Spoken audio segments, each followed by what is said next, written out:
People do not want to buy your modified car.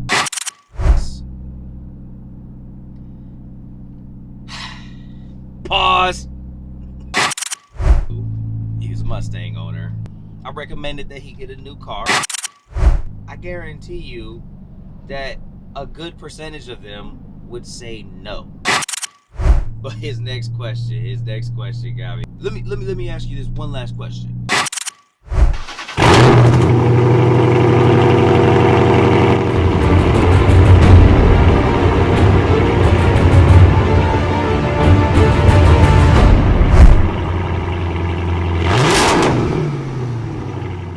What's good, everybody? Mr. J here, and today's vlog day. It is vlog day, but before we get started, just want to take time to appreciate each and every one of you for tuning in. If you're brand new to the channel, my name is Mr. J. This is Gotham Hemi, my 2013 Chrysler 300 SV8 Hemi thing, man. If you love fast cars, if you love working on your car, if you love everything about cars, this channel does all of that. From modding your car, to maintaining your car, to everything about cars. Hit that subscribe button, hit that like button, stay tuned. Big things always gonna continue to happen here on Gotham Hemi. And so for today's topic of discussion, you guys already see the thumbnail, that's why you're here. So, the number one reason why you should not mod your car. Why you shouldn't mod your car. But Jay, you just said your channel is all about modding your car. How are you gonna sit here and preach to not mod your car? I was talking to a gentleman that I ran into. He's a Mustang owner, and he was asking me about his exhaust. And he had heard my exhaust, and he liked the way it sounded. He asked me what I had done to it, and I let him know. I filled him in. I recommended that he get a new car, not in an aggressive way. It's all fun and jokes when I'm talking about Mustangs, man. All that matters to me is if you love your car. If you love your car, then that's the perfect car for you. It don't matter what I think about your car. Yeah, he was asking me what I had done to my exhaust, and he was thinking about doing some things to his exhaust. And he was asking me if he should go with the straight pipe exhaust, if he should cut his pipes, or if he should go with a full-on exhaust kit. I told him, look, if an exhaust kit is in your budget, definitely go with an exhaust kit. Like, you can't go wrong there. The only reason why I did the straight pipe is because, for what I'm trying to do right now, it wasn't within the budget to do the full-on kit. And I can, go back and do the kit in the future. We'll see how that goes. He's like, okay, yeah, all right. I really appreciate it. And, he was very receptive of everything and everything. He was a pretty cool guy. But his next question got me. He was like, yeah, I really appreciate everything, man. Thanks for the advice. Let me ask you this one last question. Will doing either one of these, or which one will reduce my resale value less? Pause. If you are concerned about resale value, if you're concerned about achieving top dollar for your trade-in, number one rule: don't mod your car. Period. If you have plans to sell the car for a profit, if you have plans to trade in the car to get your next car, don't mod your car. It's plain and simple as that. Everybody knows that as soon as you drive your car off of the lot, you're depreciating the value of your car. It's pretty much the same thing when you do modification to your car, because people don't want that. People do not want to buy your modified car. I mean, and for very good reason. So modding your car, when you do a modification to your car, you're essentially co-signing a reduced resale value. You're saying, you're acknowledging by doing the mod that your car isn't going to be worth as much as it was beforehand. Now, you know, you'll hear about circumstances where somebody, you know, bought a Hellcat and did all kinds of things to the Hellcat and, you know, turned it into something completely different, and somebody bought it for, you know, a premium price. Yes, that does happen, but, you know, that's a gamble of long odds. You know, it's gonna take an enthusiast to like and appreciate what you have, and then trust that it was all done, you know, in a way that's going to last, to offer you top dollar for that vehicle. It's gonna take that pure enthusiast. And if you're looking to go into the selling market, you cannot rely on that top enthusiast. That is a fraction of the car market. So yeah, if you are concerned, if you have any kind of concerns about resale value, I'd say just don't mod your car. You know, if you have a project car, you know, it's a project car. You know, it should be something that, you know, you're gonna pay off, or that you have already paid off. That's the biggest thing. Like, if it's already paid off, then mod the shit out of it. But you know, if it's not paid off, then you know, exercise caution into how much you're investing in it. You know, and especially if you're like me, if it's not completely paid off and you're daily driving it, you know, realize that you're taking a risk every single time you go onto the road. You know, you might not get into a wreck that totals your car by your fault, but there's nothing to protect you from all the other hooligans out there, all the other, you know, Mustang drivers and, you know, Charger drivers out there. Like, you never know. Somebody could come flying around the corner at you, or, you know, even a deer. I live in Washington State. We got deer all over the road. You know, I've seen cars get totaled because a deer jumped out into the road and they hit the freaking car. Like, deers fuck up cars. So there's all kinds of things that can happen while you're driving that you just can't account for.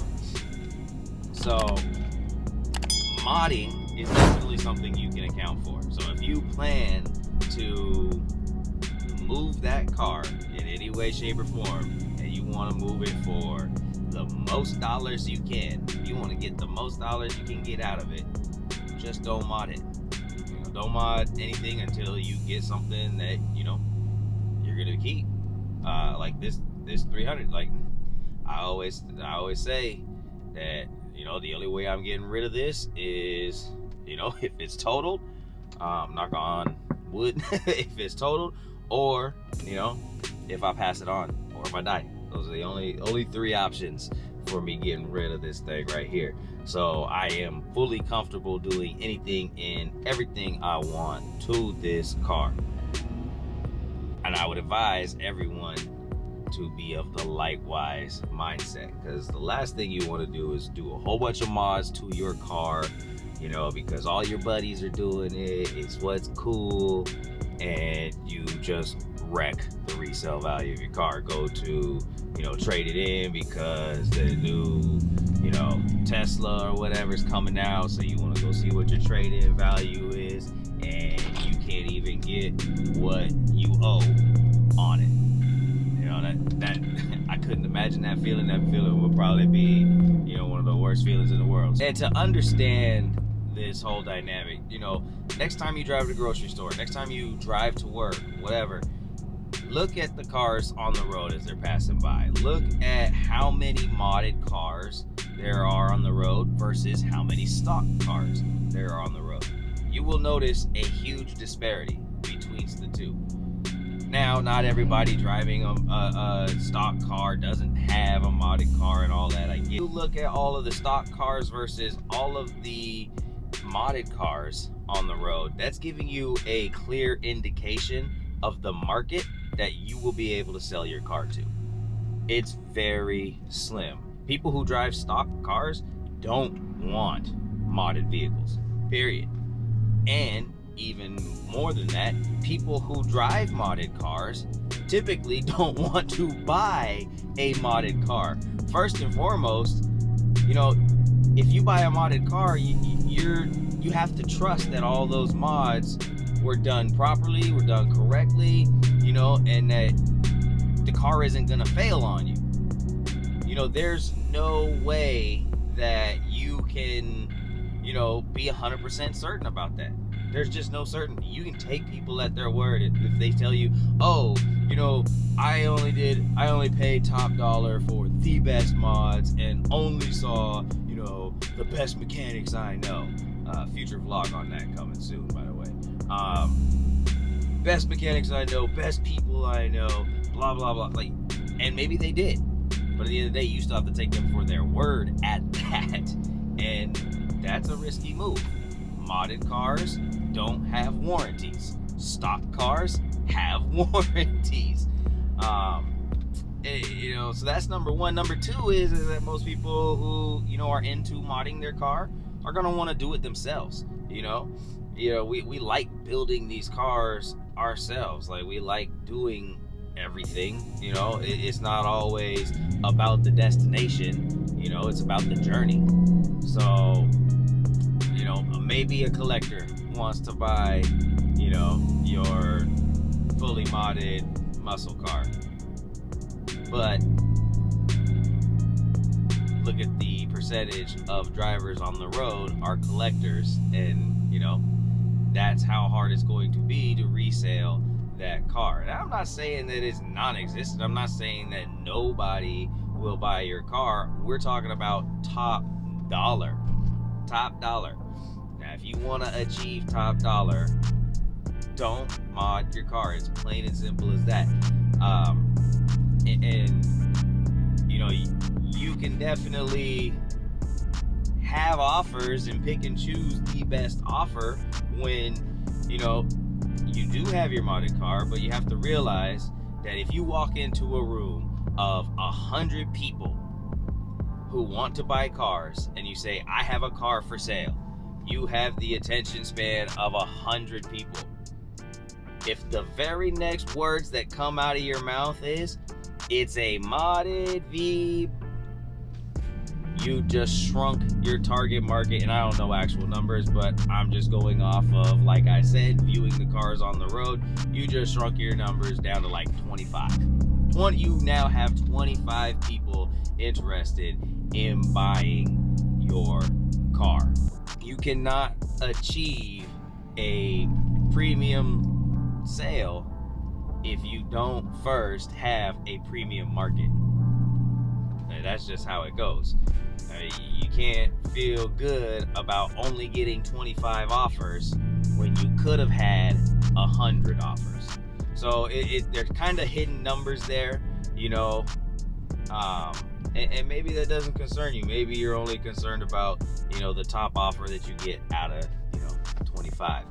But if you truly want to get the most out of, you know, return on investment on a vehicle, then I highly recommend that you stop thinking about modding that vehicle, especially if it's something like a Mustang anyway, something that's really gonna depreciate in value anyway.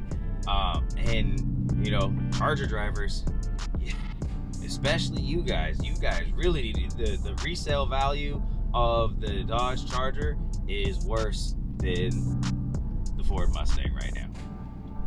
I did the research a couple videos ago. It is, I'm sorry to say, but it is. It's because the Chargers are becoming more renowned for being heavily modified, which reduces your value, and for reckless driving. You know?